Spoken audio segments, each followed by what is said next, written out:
وبركاته. بسم الله الرحمن الرحيم. الحمد لله رب العالمين، والصلاة والسلام على أشرف الأنبياء والمرسلين نبينا محمد وعلى آله وصحبه أجمعين. أما بعد، د جاهلیت مسلې، د جاهلیت ولو بیماریانی دا غي بیان د الله سبحانه وتعالى په توفیق سره روانو. د دې لپاره چې موږ ځان وساتو د دې بیماریانو نه او د دې صفاتو نه کوم چې په هغو کې وو. یو څو مسلې د جاهلیت هغه بیان شوي په آخرني بیان کې. یو دا بیان شوی و چې هغوی به زمانې ته بدې ردې وي او د حوادثو نسبت به زمانې ته کوو. دویمه دا چې د الله د نعمتونو نسبت به غیر الله ته کوو. درېیمه دا چې د الله د آیتونو نه منکر وو. څلورمه مسله دا بیان شوې وه چې بعض بلکل منکر وو او بعضو به بعض آیتونه منل او بعض به یې نه منل. پنځمه مسله دا بیان شوې وه بعض پکې بلکل د دې نه منکر وو چې الله د سره په پیغمبرانو باندې نازل کړي نه دي. اخرني مسله دا بیان شوې وه چې هغوی به قرآن ته د انسانانو خبرې وي او داسې موږ بیان کړي وي 51 مسلې. د هغې نه بعد 52مه مسله ده. مؤلف رحمه الله القدح في حكمة الله عز وجل. دا الله سبحانه وتعالى دا حکمتونو نه منکرو دا بله بیماری به هغوی کوه. یعنی دا مطلب مختصر داسې واله هغوی به دا وي چې د الله کارونه دا د حکمت نه خالی دي والعیاذ بالله. د الله په دې کارونو کې حکمت نشته، خو بس یو کار الله وکړي به هسې وکړي والعیاذ بالله. حالانکه رب العالمین الحکیم ذات دی. خو حکمت څه ته وایي؟ موږ دا نوم بیان کړی د الله په نومونو کې. کوم درسونه چې موږ کوو او په هغې کې موږ د الله سبحانه وتعالی نومونه بیانوو، نو په هغه درسونو کې د الحکیم نوم په باره کې تفصیلي خبره شوې وه چې هغې ته بیا رجوع وکړئ. موږ وایو د الله یو نوم دی الحکیم. حکمت څه ته وایي؟ مختصر تعریف یې دا دی چې وضع الشیء فی موضعه، یو شی مناسب ځای کې ایښوده. حکیم بیا څوک دی؟ الذي يضع الاشياء في مواضعها اللائقه بها. شیزونه په هغه خپلو ځایونو کې ږدي چې هغه د هغې سره لایقي، نو بیا دې ته حکیم ویلی کېږي. رب العالمین حکیم دی. هر څه او هر کار مناسب دی، په مناسب ځایونو کې دی. بل حکیم هغه چاته ویلی کېږي چې د کار نتیجه ورته معلوموي. دا څه چې زه کومه د دې به څه نتیجه راوځي، انجام به یې څه وي، دې ته حکیم ویلی کېږي. د الله سبحانه وتعالی دا نوم او دا صفت الحکیم په قرآن کې 94 پیرې 94 پیرې راغلی دی. د الله د دې نوم تذکره په قرآن کې 94 پیرې راغلی دی. دلیل یې په دې باندې چې الله هر کار کې حکمت دی. ان الله علیم حکیم. الله پوهه دی، حکمتونو والا دی. کله الله وایي وهو الحکیم الخبیر، الله حکیم دی، پوهه دی. کله الله وایي والله عزیز حکیم، الله زورور دی، حکمتونو والا. الغرض د الله یو نوم دی الحکیم، د الله صفت دی چې د هغه په هر کار کې حکمت دی. د هغه د مخلوقات چې څومره دي په دې کې حکمتونه دي. ما خلق الله شیئا الا لحکمه، الله څه شی چې پیدا کوي نو په هغې کې حکمت وي. اسمانونه پیدا کړي دي په دې کې حکمت دی، ځمکې پیدا کړي په دې کې حکمت دی، په دې ونو کې، په دې دریابونو کې، په دې اوبو کې، په دې غرونو کې، په دې پیریانو انسانانو په پیدایش کې، د څاروو په دې پیدایش کې، الغرض هر شي کې د الله حکمت دی. ځکه الله وایي وما خلقنا السماء والأرض وما بينهما باطلا. الله وایي ما د ځمکې او اسمانونه پیدا کړي دي او څه چې دي په منځ کې دي باطل مې نه دي پیدا کړي چې پالتو مې پیدا کړي. نه الله وایي په هغې کې یو لوی حکمت دی ځکه مې پیدا کړي. د الله په دې مخلوقاتو کې حکمت دی، د الله په امر کې حکمت دی. الله چې د یو شي نه منع وکړي په هغې کې حکمت دی. الله چې د یو خبرې نه شریعت جوړ کړي په هغې کې حکمت دی. الله چې د څه شي نه منع کوي په هغې کې به نقصان وي. یو شي باندې چې الله امر ورکوي په هغې کې به مصلحت وي. د الله په هر کار کې حکمت دی. ځکه امام ابن القیم په خپله نونیه کې وایي وهو الحکیم ذاک من اوصافه نوعان ايضا ما هما عدمان. وهو الحکیم ذاک من اوصافه، هغه الله حکمتونه والی او دی صفت دی چې هغه په هر کار کې حکمت دی. دا انسانان یې پیدا کړي، هسې نه دي پیدا کړي. افحسبتم انما خلقناکم عبثا. الله ویل ستاسو دا ګمان دی چې ما تاسو پالتو پیدا کړي یاست. خو رب العالمین پورې دا خبره ښایم نه چې یو کار دې وکړو په هغې کې د حکمت نه وي، یو خبره دې وکړي په هغې کې د حکمت نه وي. او باید دومره ده چې لازم نه ده چې انسان ترې دغه ټولو حکمتونو پته وي. خو ډېرې خبرې داسې دي چې موږ وایو بس دا حکمت تعبدي دی، عبادت پرې کوه د الله. اوس یو سړی راشي تپوس وکړي چې ولې صفا مروه کې اووه چکرې دي، ولې موږ جمرات اووه کاڼي ولو، ولې د لوی اختر د څلور ورځې دي، او ولې او بعض داسې تپوسونه کوي که نه کوي. نو په هغې کې څه حکمتونه ښکاره څه نه یې ښکاره. کوم چې ښکاره نه وي نو هلته موږ دا نه وایو چې دې کې حکمت نه شي، موږ وایو حکمتونه به پکې ښه ډېر دي. خو دلته چې کوم حکمت موږ ته ښکاره دی هغه دا دی چې عبادت کوه د الله بس. ځکه چې د الله هر کار د حکمت نه ډک دی، وینا یې د حکمتونو نه ډکه ده. د مشرکانو دا بیماري وه چې هغوی د الله کارونه د حکمت نه خالي کول. وی الله بس هسې داسې یو کار وکړي. ځکه خو هغوی به دا اعتراض کو که نه، کله چې به پیغمبر صلی الله علیه وسلم باندې نبوت راغی، وحی راله او هغه ته نبوت میلاو شو، خو نو دوی څه وي لولا نزل هذا القرآن على رجل من القريتين عظيم. په دې مکه کې غټ غټ کسان دي، په دې طایف کې غټ غټ کسان دي، دا قرآن په هغوی ولې نه نازلېدو؟ ته اوس وګوره دوی د الله د حکمت نه منکر دي. که چېرته د دوی د الله په حکمت باندې ایمان وي او دی منلی چې الله حکیم دی، نو بس الله حکیم دی. الله چې دغه سړی چې په مکه کې دی او نوم یې دی محمد ابن عبدالله صلی الله علیه وسلم او د مور نوم یې آمنه دی، دا سړی چې الله ولې پیغمبري ورکړې ده نو په دې کې د الله حکمت دی.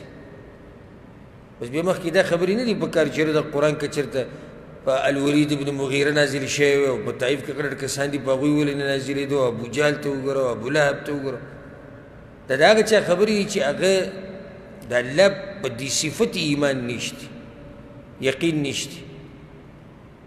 اوس یو سړی دا وایي چې یاره الله ولې دا پیغمبر په عربو کې راولېږو، داسې سوال شو. د الله په دې کې حکمت دی. مخکې الله اکثر پیغمبران په عجمو کې رالیږلي. بني اسرائیلو دا پیغمبران ته وګورئ څومره پیغمبران دا په عجمو کې دي. عربو کې ډېر لږ پیغمبران راغلي دي. خو بیا دغه یو لوی شرف شو چې هغه اخرنی پیغمبر پکې راغی او هغه د ټولو پیغمبرانو سردار دی. اوس یو سړی دې سوالونو پسې ګرځي دا څنګه وده لکه څنګه ولې پرېږده د الله په دې کې حکمت دی الله دا پیغمبر په مکه کې ولې رالېږو په بل علاقې کې ولې نه رالېږو په دې کې د الله حکمت دی ځکه چې هلته مکه کې د الله کور دی نو الله غوښته چې د دغه ځینه مرکز جوړ شي د دین نو پیغمبر هم هلته شو کور هم هلته شو د مشرکانو دا اعتراضونه دلالت کوي په دې باندې چې هغوی د الله کارونه د حکمت نه خالي ګڼل اهؤلاء من الله علیهم من بیننا صحابه کرامو ته به وکتو وی دا الله موږ نه غوره کړو دا دی غوره کړي دي دا اوس سوال دی الله هغه غوره کړي دي او دا خبره به د حکمت نه خالي نه وي څه خبره به وي په دې کې او هغه واضحه ده چې هغه الله چاڼ کړي د پیغمبر د ملګرتیا دپاره او هغوی حقدار وو د دې ملګرتیا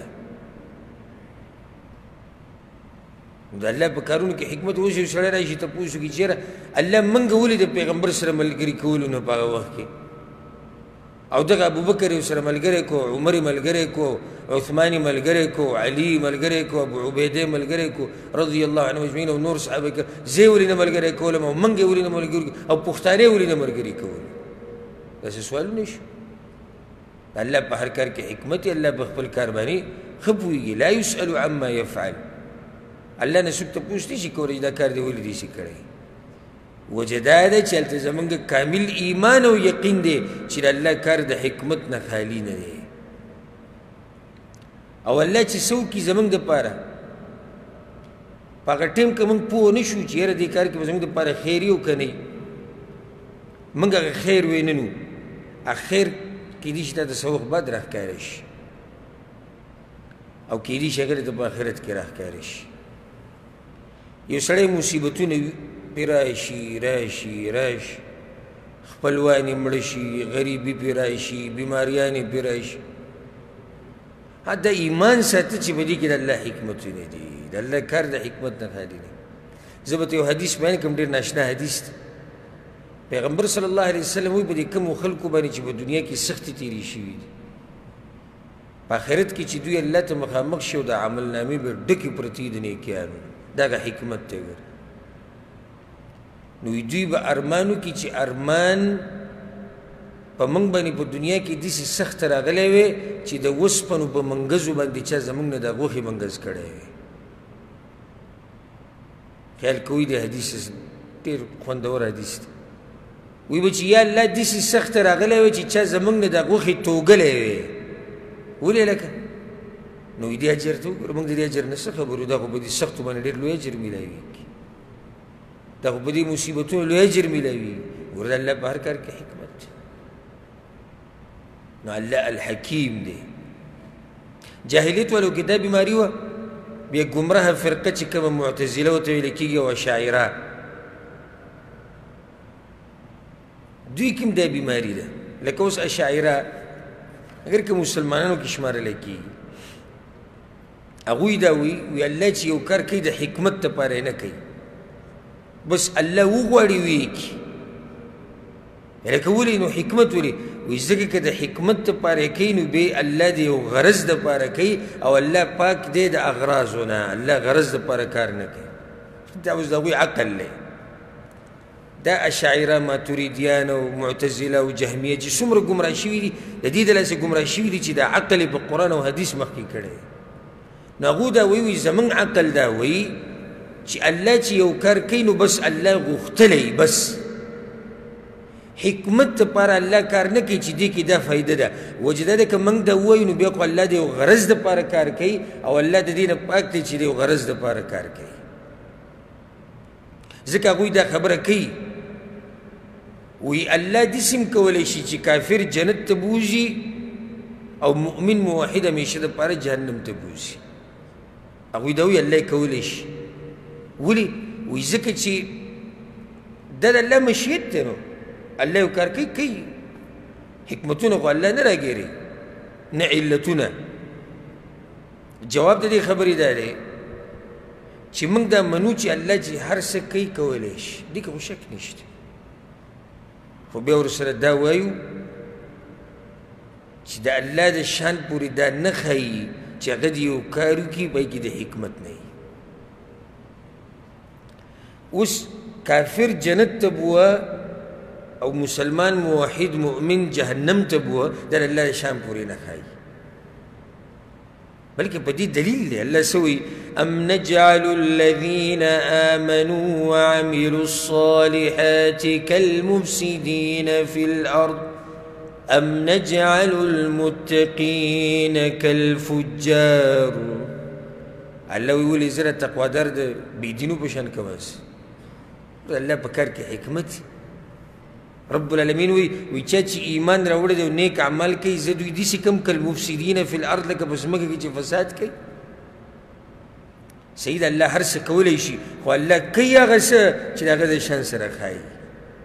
او په هغې کې حکمت وي، په هغې کې عدل وي، په هغې کې انصاف وي. د الله کارونه د حکمتونو نه ډک دي، د عدل نه ډک دي، د انصاف نه ډک دي. اشاعره په دې مسله کې ګمراه دي چې الله یو کار کوي بس دې دپاره کوي چې ویې غواړي، نور حکمت پکې نه لکه دا څه خبرې کوي. نو دا د جاهلیت والا بیماري وه او نن سبا هم په دې بعضو فرقو کې دا عقیده شتي. الله دې موږ د دې نه ساتي. دویمه مسله په دې درس کې او 53 په دې کتاب کې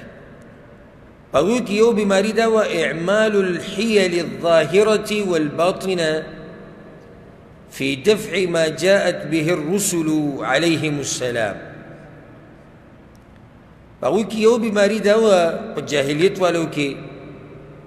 که هغه دغه مشرکان وو که هغه د اهل کتاب وو یهود و نصارا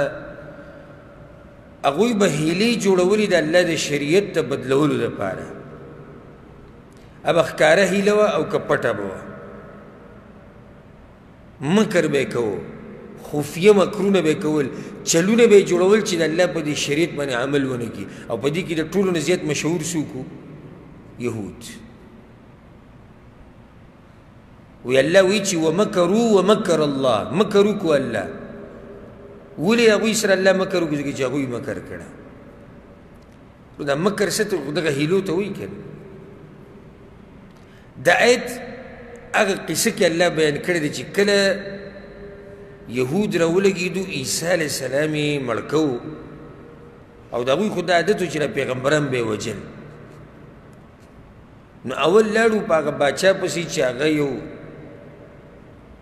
بېدینه سړی و او دی ورته وویل دا سړی چې کوم راوتی دی چې د عیسی نوم یې دی دی به ستا د باچایي تا نه ګډه وړه کړي او دا دین به دله ګډ وړ کړي او دا خلک به تا نه واړي. ګوره داسې دې ته وایي هیلې. ډېر چالباز قوم دی دا یهود. نو بس دغه بادشاه بیا څه کسان ولېږل د عیسی علیه السلام د قتل کولو لپاره چې کله بس یې ورننوتو رب العالمین الله څه ووي ومکروا ومکر الله. هغوی چل وکړو که نه هیله یې جوړه کړه مکر یې وکړو خفیه ارادې وي د هغوی پټې چې عیسی علیه السلام به مړ کړو ومکر الله خو الله مې یو طریقه جوړه کړې. نو څه چل وکړو الله د عیسی علیه السلام یو تابعدار چې هغه د دې لپاره په خپله رامخکې شو وایي زه قرباني ورکوم د دین دپاره ډېر دینداره سړی او ما دې پانسي کړي.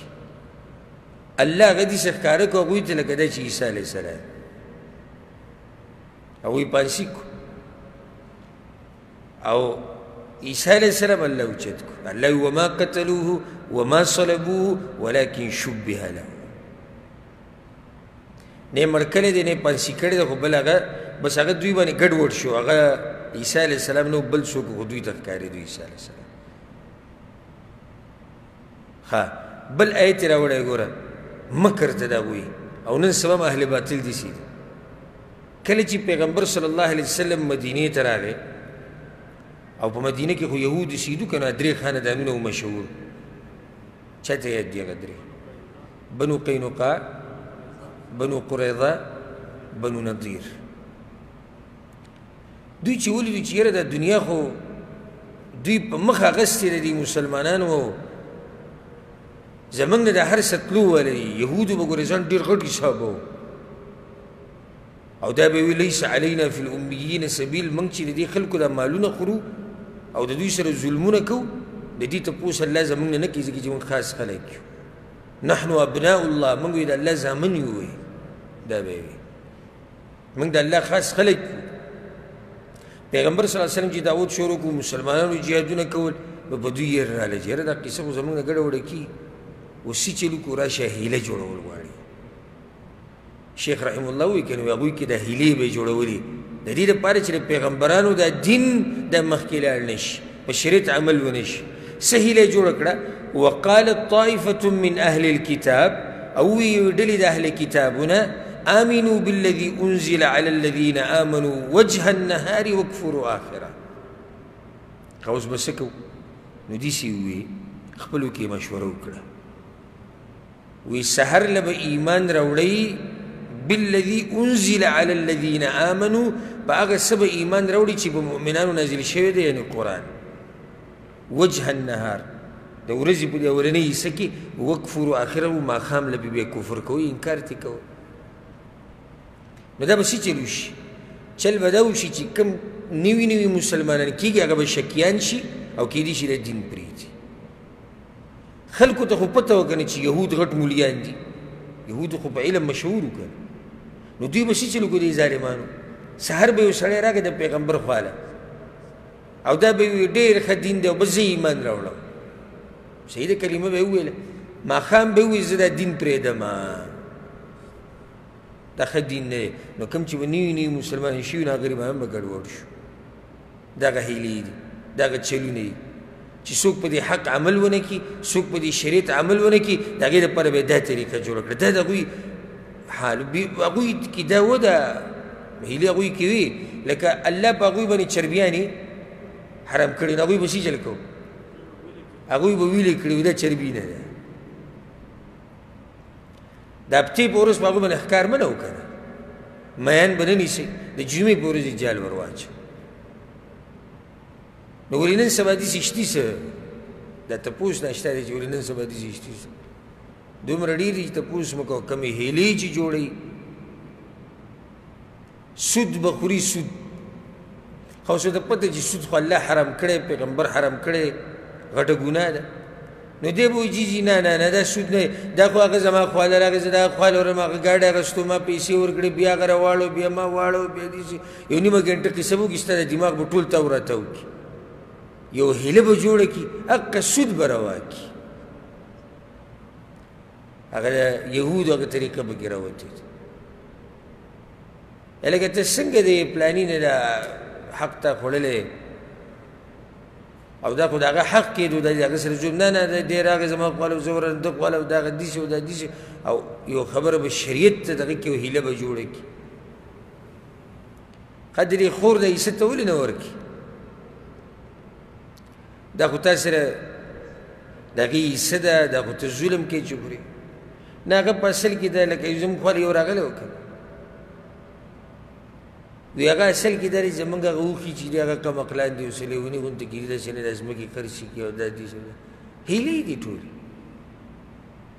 لکه سپا خو داسې نه وایي چې نه یې ورکوم که سپا وویل ته د مسلمانۍ دعوه کوي که نه او الله خو ویلي للذکر مثل حظ الانثیین سړي دپاره د دوو زنانو د برخې امره برخه ده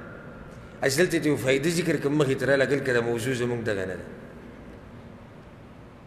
ده د فایدې ده کې بیا خلکو ته بیان کوي الله وایي دي د سړي دپاره یا د سړي دپاره دوه برخه دومره لکه دوو زنانو ته چې میلاویږي نو په دې آیت کې علما وایي الله اصل زنانه وګرځوله او سړی فرع وګرځوله مطلب دا دی د ښځې خو الله وایي څه شتي او شتي خو دې سړي له دومره ورکوي څومره چې دوو ښځو ته میلاویږي الله داسې ونه وي چې ښځې ته دومره برخه میلاویږي لکه د سړي ته چې کومه میلاویږي د هغې نیمه نه نه الله وایي جنۍ ته خو یې څه میلاویږي خو ده للذکر مثل حظ الانثیین ښځو ته خو یې څه میلاویږي خو هلک له به څومره ورکوو نو هلک له دومره ورکړه لکه څومره چې دوو ښځو ته میلاویږي نو ګورې زنانې د سړي نه مخکې ذکر کړې ده الله ته پته و چې دا خلک به په دې احکامو کې چون چران کوي تاویږي را تاویږي به مسله به ګډه وډه کوي نو بیا به دې دا هیله جوړه کړي دا داسې ده چې زمونږ هغه اوښې وي کمقلان دي یې وماتوي لیوني دي نو ما یې لیونو له تا خور ورکولی بیا خو ته هم لیونی بعض ورته ووایي وایي دا داسې او دا ته زمونږ خور او دې حالاتو ته وګوره تا له موږ 1 لاک روپۍ درکړو نو په 1 لاک روپۍ باندې به د کروړاو هغه جیداد به ترې قبض کړي عباس څه وایي لکه ته ورته وایي چې ته چې دې لور له دا کټلي او دا فریزر یې ولالي او دا سامان او غریب سړی دومره خرچې څه لکې وایي نه د دې زموږ سره حصه ده تاسو ته پته شي د حصه څه ته وایي د میراث ته حصه پرې خوري په کټ باندې د میراث حصه لاړه کټ یې واخیستو که نه 2 لاک روپۍ باندې ګران کټ یې واخیسته 2 لاک روپۍ کټ شو خو دې سامانونه شو 3 لاک روپۍ شوې سبا له خو دا خور دې خوله کوله وکړي چې څه ورته وایي دوی تا له چا کټ اخیستی او تا له چا پتیلې اخیستې او میراث لاړ هیلې دي ټولې بس تاویږه را تاویږه خو چې د الله دا حکم په څه طریقه باندې ختم شي او بیا به جومات کې کښېني تسبیح ونی الله دې شریعت راولي نو شریعت چې راغی اول تا د سټ نه رانیسي شریعت داسې نه دی چې به ته خوشحالېږې شریعت چغې وایي شریعت باندې بیا عمل پکار وي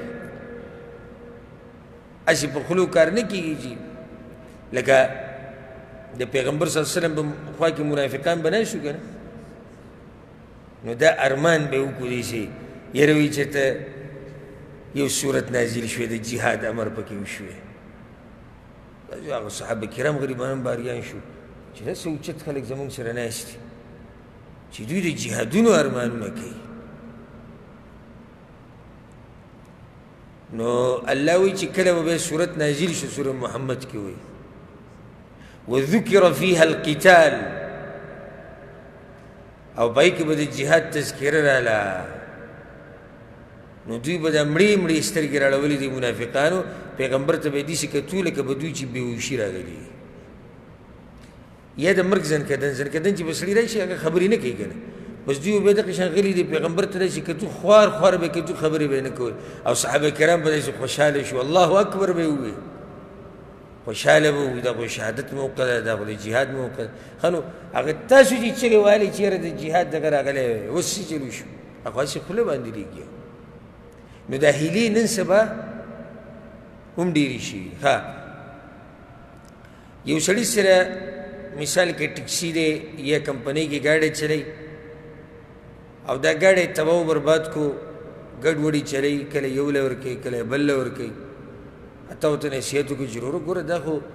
تا سره د یو کس امانت دا وایي د سعودیانو مال دی جي د چا مال دی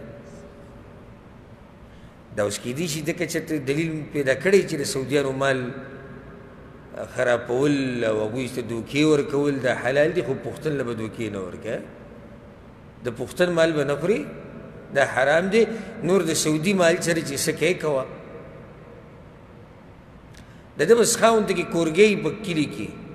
او سحر ماښام به راځي نیندارې له چاله به کرایي ورکړي که نه سحر ماښام راځي داسې بنو کې وګرئ داسې څنګه او ګاډی که چاله ورکړي ګاډی چې ورکړي ډرایور له دا غریب بیخ بنیادو باسي په ټلیفونونو او په تپوسو ګاډی څنګه شي ورکړي مال غم دی خو د بل مسلمان نه دا سعودیانو دی ولې سعودیانو دا مال خوراک حلال دي دا کمزوري خبرې او د یهودو د طریقې د پرېښوده پکار دي حلال دی او حرام دی د الله شریعت ته واضحه دې له هیلې مه جوړوئ تاویږئ را تاویږئ مه چې خبره بل طرف ته بوځي یو کس دلته زما خواله راغلی و زما وی لږ وخت پکار دی نو ما څومره وخت یې پکار دی ویلي چې 1 ګنټه نو ما ته لږ وخت وي ما سره 1 ګنټه نشته خبره که مختصره وي نه خبره ډېره اوږده ده زموږ والد صاحب د الله وبخي الله دې په قبر وله د رحمتونو باران وکړي هغه ولاړو هغه وایي ما ته خپله خبره وکړه زه لاړم هغه ته بیا خبره وکړه نو هغه بیا ما ته خبره وکړه چې دې څه مسلې ده د چا سره او وایي چې مونږ غواړو چې کښېنو دې مسلې ته د الله شریعت چې څه وایي په هغې به فیصله وکړو ښه نو ما ورته ووایي چې صحیح ده لاړ شه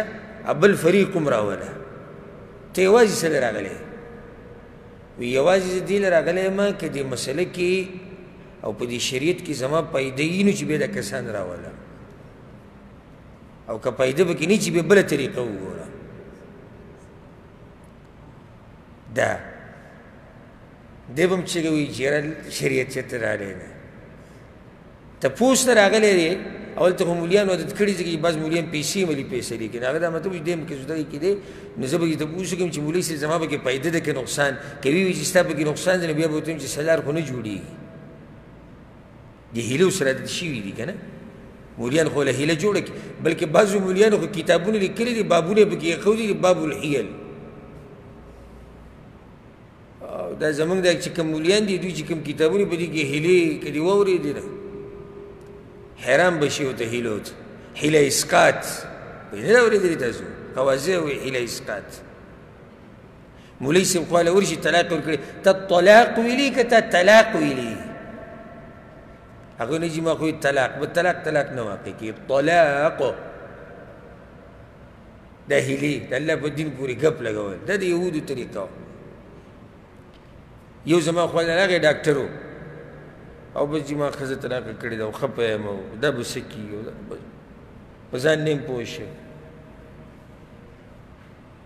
نو ما زه څه وکړم وایي چې دې کې څه لار وځي نو ما لار خو ویسته زما کار نه دی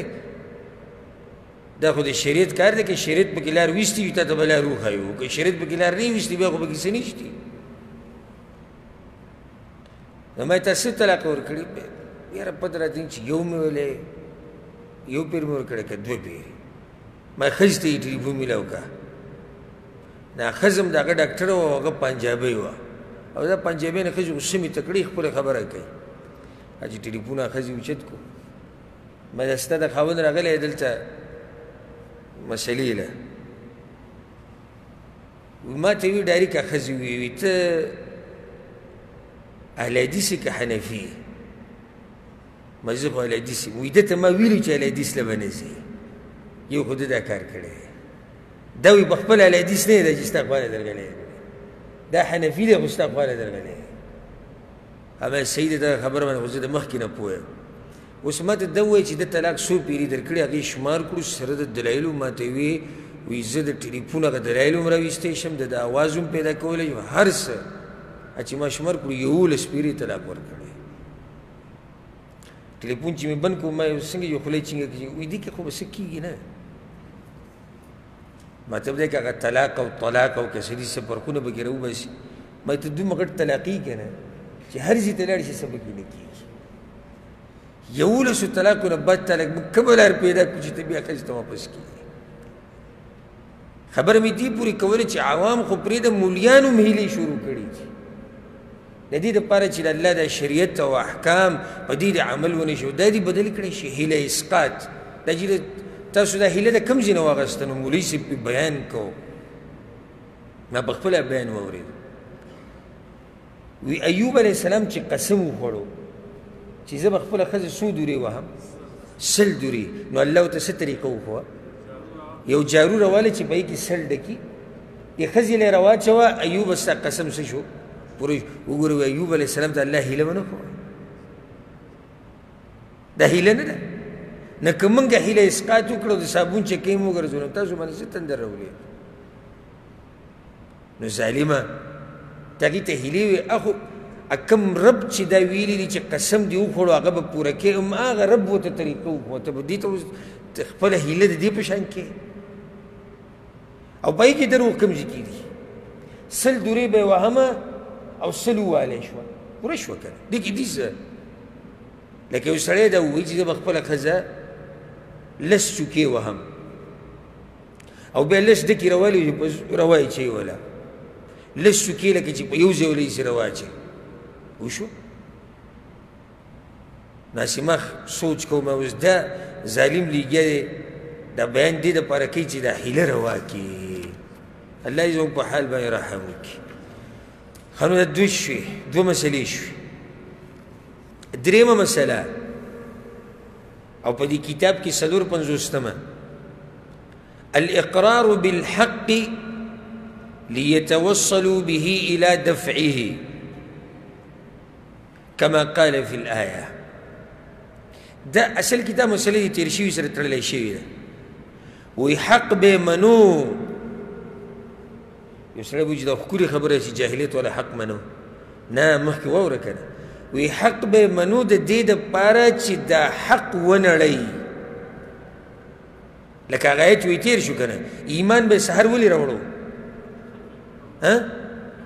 چې خلک د دې ایمان نه واړئ نو په کې یو بیماري دا وه حق به ومنو د دې دپاره چې دا خلک د دې حق نه واړئ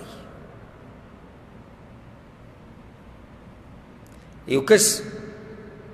ویډیو ما وکته پنجابی و او ما چې ته په ژوند کې داسې ویډیو نه وکتلې ډېره مخکې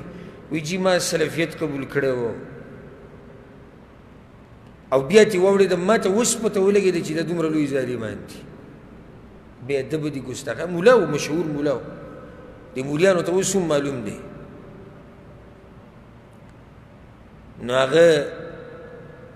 سیالکوټ و هغه چې بیا موږ پوره معلومات وکړو ملګرو نه مې تپوسونه وکړي دا څه قیسه ده دا سړی وایي چې زه سلفیت ته راوړېدلی وم او د سلفیت ته چې څوک راوړي هغه بیا نه وړي قرآن او حدیث ته چې څوک راوړي بیا وړي هغوی بیا تفصیل بیان کوي دا ده ته ده پسې خواته کسان ورغلي وو او ده ته یې ویلي وو که ته سلفیانو ته راوړې نو موږ به درې لینډ کروزر والو او نورې پیسې ورته هم یادې کړې نو هغه دغه ملګرو ګرمي کړې وه هغو سه لینډ کروزر نه سیکلې وه سره هم نه خو هغوی دا وي چې دا ملا دی دې علاقې کې نو که دا ملا حق ومني نو عوام به څه شي عوام به په حق عمل کړي یا هغه ورته ویلي سیدي زه به سوچ وکړم ورځ دوه کې هغه سوچ کړی دی وایي سلفیت خو ډېر ښکلی مذهب دی سهار له بیا د جمعې خطبه وکړه د خولې نه یې پشم تو وایي نن ما ته پته ولګېده چې سوچه قرآن او حدیث باندې عمل کوونکي څوک دي خو زموږ دا ملګري د سلفیان د اهل حدیث دا قرآن او حدیث د دوی مذهب دی خلکو ناره تکبیر چغې پکې هم ووهلې بعضو په کنځلې بدې ردې وکړې هغه ته چې تا خو مذهب بدل کړو بیا دې تللی د منځه نه بعد کسانو ته یې ویلي چې هغه لینډ کروزر د هغوی به کله په یو کوڅه تلو کله به بله په دې اعلان کړی او لینډ کروزر نه سیکل هم د هغوی سره نه کله چې ده خپل ښه دغه کړی دی معلومات یې کړي او څه نه و بله ورځ بیا د جمعې خطبه وکړه بیا د خولې نه پشم تو وایي زما نه غټه غلطي شوې وه خو ما ته اوس پته ولګېده چې د ځمکې په دې مخ باندې د دوی په شان بې ادبه او ګستاخ خلک نشته نو تا تېر شوي جمعه باندې څنګه ووایي چې دا ښه خلک دي په یو جمعه کې تا ته بیا دومره پته ولګېده نو هلته د حق دې دپاره نه دی منلی چې حق یې خوښ دی یا متاثره شوی دی بعض د حق دې دپاره مني چې د حق څه کي ونړوي نن سبا د اسلام ډېر دشمنان د اسلام په جامه کې لګیا دي ولې د اسلام په جامه کې لګیا دي ځکه چې ما او تا پې د هغه وخته پورې یقین نه کوو چې څو پورې د اسلام په جامه کې نه نو زما او ستا په مخ کې به اسلام هم ومني اقرار د حق به وکړي د زړه نه نه د دې دپاره چې د اسلام سره مقابله وکړي نو یو بیماري په هغوی کې دا وه درې مسلې شوې که نه څلورمه مسله په هغوی کې دا وه دا ډېره اهمه ده او پنځه پنځوسمه په دې کتاب کې ده لویه بیماري په جاهلیت والو کې وه شیخ رحمه الله وی التعصب للمذهب د مذهب دپاره به تعصب کوه كقوله تعالى دابوي ولا تؤمنوا إلا لمن تبع دينكم یو بل ته به د جاهلیت والو به یو بل ته نصیحتونه کول وی ګوره د هغه سړي به صرف منئ چې ستاسو په لار رواني د بل چا ونه منئ ګورې او کله چې دې یهودو ته دا نصیحت وکړی شو چې تاسو په قرآن ایمان ولې نه راوړئ سوره بقره کې شته نو دوی جواب کې څه ووایي نؤمن بما انزل علینا موږ خو صرف هغه څه منو چې په موږ نازل شي د بل چا خبره نه منو موږ دې ته تعصب وایي الله ولا ناشنا جواب ورکو فلم تقتلون انبیاء الله زه صحیح ده تاسو صرف خپله منئ که نه تورات منئ او چې موږ صرف تورات منو نو پیغمبران ولې وجنئ په تورات کې شته چې پیغمبران مړه کړي دا په هغوی کې بیماري وه یو سړی به وایي چې په هغوی کې خو دا موږ منو نو ولې نن سبا شتي چې شیخ رحم الله په کتاب کې راوړی نن سبا شتي راشي چې وښیم درته او بیا بر صغیر زمونږ دا خطه او زمونږ دا ملکونه چې کوم دي تعصب نه چې تعصب د تبعی کندې ته چې دا څومره خلک گزار کړي د تعصب د لازم تلي پاکستان افغانستان انډیا بنگلادیش او دا قوشه دا ملکونه او بعض عرب ملکونه لوی د ګمراهۍ او وجه تعصب هم دی د مذهب دپاره مسلمانانو باندې لازم دي چې دوی د حق تابعداري وکړي چې د هر چا سره که د دوی په مذهب کې او که د بل په مذهب کې بعض زمونږ باره کې وی دوی مذهبونه نه مني مذهبونه نه مني ما تاسو ته مخکې دا خبره کړې وه چې عیسایان زمونږ باره کې وی دوی عیسی علیه السلام نه مني وی که نه وی تاسو عیسی علیه السلام منئ که نه منئ منو موږ ټول منو زمونږ د ایمان یوه برخه ده نو بیا څنګه عیسایان وایي چې تاسو عیسی علیه السلام نه منئ هغوی وایي دوی داسې نه مني چې د الله زوی ورته ووایي نو بس زمونږ باره کې وایي دوی مذهبونه نه مني دا فقهي مذاهب چې کوم دي دا څلور مشهور دي او نور هم شته دا دوی نه مني د امام ابو حنیفه مذهب او د امام مالک او د امام شافعي او د امام احمد بن حنبل دا خبره غوږ ورته کولو کوي په سړه سینې واوري دا جذباتو خبرې نه وي وایي دوی دا مذهبونه نه مني لکه موږ خو یې منو بیا هم ته وایې نه مني وجه دا ده ولې موږ ته وایي چې تاسو یې نه منئ ځکه چې موږ یې داسې نه منو لکه څنګه چې دوی مني ځکه موږ ته وایي تاسو مذهبونه نه منئ ولې هغوی څنګه مني او موږ یې څنګه منو یاد که فرق منگ امامان منو منگ مذهبون منو خو زمنگ پا منلو کی او د مقلدینو پا منلو کی فرق دی اگه فرق سده اگه دا دی منگ وایو منگ دا فقهی مذاهب منو خو دوسی نمنو چی غلطی او صحیح طول منو نا غلطی تے غلط وایو صحیح تے صحیح وایو منگ دیسی منو منگ امامانو منو او هم دی امامانو زمونږ تربیت داسې کړی دی چې کوم ځای کې زما د خبرې په مقابله کې قرآن او حدیث راغی بیا هغه منئ زما خبره پرېږدئ موږ امامان هم داسې منو ښه نو هغوی څنګه مني داسې مني چې څه چې په دې مذهب کې دي دا زما مذهب دی دا زما ایمان دی په دې مې ژوند دی په دې مې مرګ دی که د قرآن حدیث خلاف وي که د هر څه خلاف وي خو چې زما په مذهب کې ده دا صحیح مسله ده فرق مو پیژندو کنه د دې دلاسه موږ ته وایي تاسو مذهبونه نه منئ ورب الکعبه د الله په کور کې ته قسم خورم چې موږ مذهبونه منو د فقهي مذاهب او موږ د امامان منو موږ د علما منو موږ د ټول قدر او احترام کوو خو د قرآن او د حدیث نه زیات قدر او احترام نه کوو د چا خبره چې برابري قرآن او حدیث سره منوي په سر سترګو چې هغه چې کمزوري پرېږدي سره د قدر او احترام د دوی منل څنګه دا تعصب یوازې د احنافو کې نه دی کوم چې د امام صاحب په مذهب دي دا په ټولو کې دی د هر مذهب مقلدین چې اکثر د ملګري موږ ته وایي دا مقلدین دا شبهه هم پیش کوي وایي چې دوی په احنافو پورې نښتي دي د بل چا تذکره نه کوي صرف امام صاحب یادوي او د هغه مقلدین یادوي جواب دا دی چې زموږ نه د امام صاحب سره دشمني ده نه زموږ د حق پرستو احنافو سره دشمني ده زمونږ اختلاف د هغه چا سره دی چې هغه جامد مقلدین دی او د تقلید د لاسه قرآن او حدیث شاته ګزاري نو بیا سوال قضیې کې پاتې شو چې تاسو ولې دا یو مذهب په مخه یادوئ دا بل ولې نه یادوئ جواب دا دی چې هلته زموږ په ملکونو کې دغه مذهب مشهور دی نو چې کله ته د چا سره خبره کوې هغه ته به هغه خبره رایادې په کومه خبره باندې چې هغه یي او هغه یې پېژني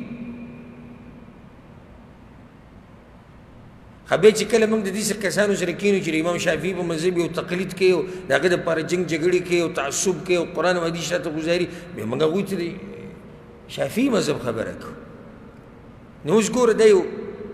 یو عالم دی ښه عالم چې هغه د امام احمد بن حنبل رحمه الله په مذهب خو دې تقلید کوم ځای ته رسولی هغه دا شعر لیکلی دی په خپل کتاب کې وي انا حنبلي ما حییت وإن أمت فوصيتي للناس أن يتحنبلوا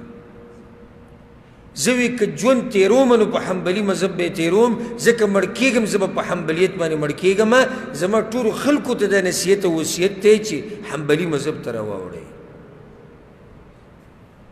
دا داسې منل خو موږ نه کوو موږ خو داسې منل نشو کولی زموږ خو دا دی أنا محمدي ما حييت وإن أموت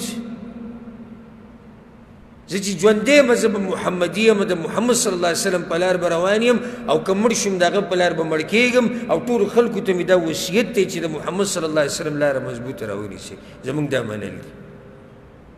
بیا تاسو فیصله وکړئ نو ښه د عقل خاوندان یې او ښه هر څه پېژنئ تاسو په خپله فیصله وکړئ چې دا خبره زموږ دا غلطه که دوی دا غلطه ده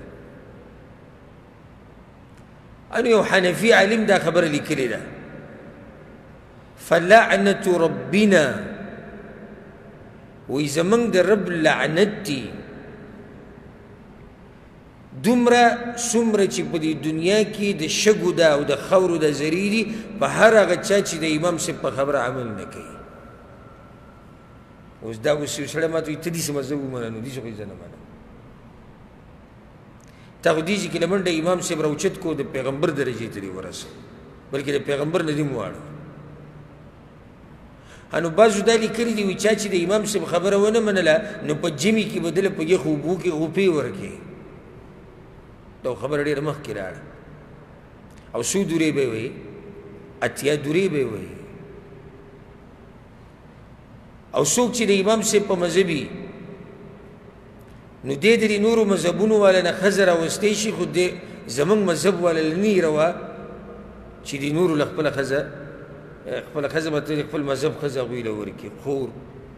او لور نو دا خو د کفر او د اسلام مسله یې ته جوړه کړه مذهبونه منو موږ د فقهي مذهب خو دې درجې کې خو نه منو چې د کفر او د اسلام مسله ته بیان ذکر کړو زه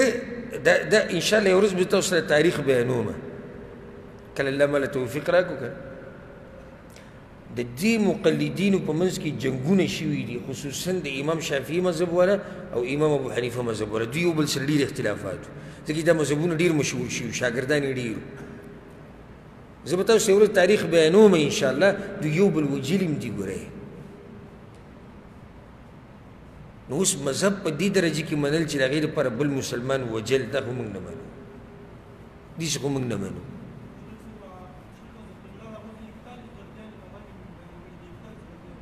په څه کې بیان کړي موږ دغه مسله جدا ده جدا ده موږ دا وایو چې مذهب کې غلطیانې شتي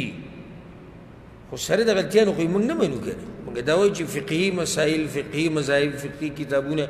په دې کې ښه خبرې هم شتي په دې کې کمزوري هم شتي کمزوري نه منو او روغې خبرې منو او کمزوري چې هم نه منو په هغې کې موږ بېادبي نه کوو چې دا جاهلو دا نه پوهېدو دا زناورو دا خرو نه نه نه په دې کې که هر عالم دی فلانی رحمه الله په دې کې خطا شوی دی قرآن او حدیث کې دا مسله دي چې زموږ د عالم سره محبت شتي خو دې مسله کې حق ته نه رسېدلی په دې طریقې سره بیا موږ هغه مسله رد کوو نو تعصب د مذهب دپاره بیا دې وجې هم دي یو وجه دا ده چې کله قرآن او حدیث خلکو پرېښودو قرآن او حدیث هغه سوچه دي نو بیا په دغه قیسو کې پرېوتو په مذهب دپاره تعصب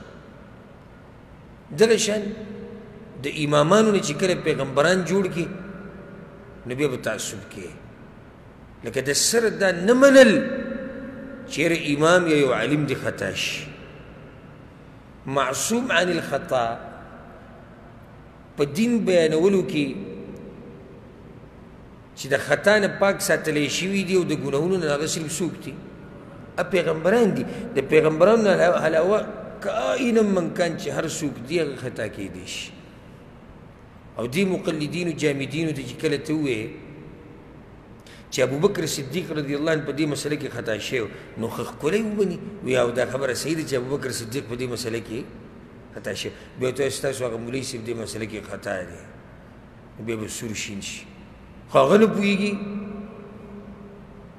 هغه لوی علم نه پوهېږي ته پوه شوې اوس ته علم کړی ته دا خبرې دي شروع ښه نو لږ ساعت مخکې خو ته ووایې ابوبکر صدیق خطا شوی ابوبکر صدیق چې د پیغمبرانو نه بعد اوچت انسان دی د هغه په حق کې خطایي مني او ستا د کلي مولوي صاحب باره کې نه مني چې هغه خطا شوی د مولیانو باره کې بیا نه مني نورو مولیانو باره کې چې کوم ستا ملک والا دي او ستا مذهب والا دي بیا نه مني داسې خبره شو خطا خو په هر چا راتلی شي انسان دی کله خطا شي او کله صحیح مسله بیان کړي نو موږ به خطا ته خطا وایو نه منو به او روغې ته به یې روغه وایو بله وجه دا ده جهل ډېر شوی دی دیني علم کم شوی دی ځکه خلک د تعصبونو کې پراته اوس الحمدلله د دین دا علم هم لږ خصوصا د نیټ د لاسه او د دې شیانو د لاسه لږ دیني علوم نشر کېږي او ځکه ډېر خلک پوه شو الحمدلله د علماو کمی دی دا هم یو وجه ده د حق پرستو علماو کمی دی بله دا چې هغه مولا په خپله په دغه جاقو کې پروت دی نو عامي ته به نور څه ښایي خو دغه جاقې به ورته ښایي مولا په خپله په دغه قیسو کې پروت دی نو هغه به عامي ته څه ښایي خو همدغه قیسې به ورته ښایي او دغه مسلې به ورته ښایي نو الله دې زموږ په حال باندې رحم وکړي څو مسلې شو 4 او په دې کتاب کې 55 په دې باندې به اکتفا وکړو دا 4 مسلې به موږ ته څوک بیانوي کومې کومې مسلې موږ نه وي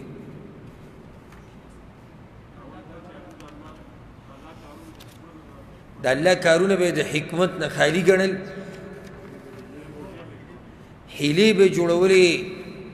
د الله د شریعت باندې د عمل نه کولو دپاره یا شریعت کمزوري کولو دپاره حق به دې دپاره منو چې دا حق پې دیکه کړي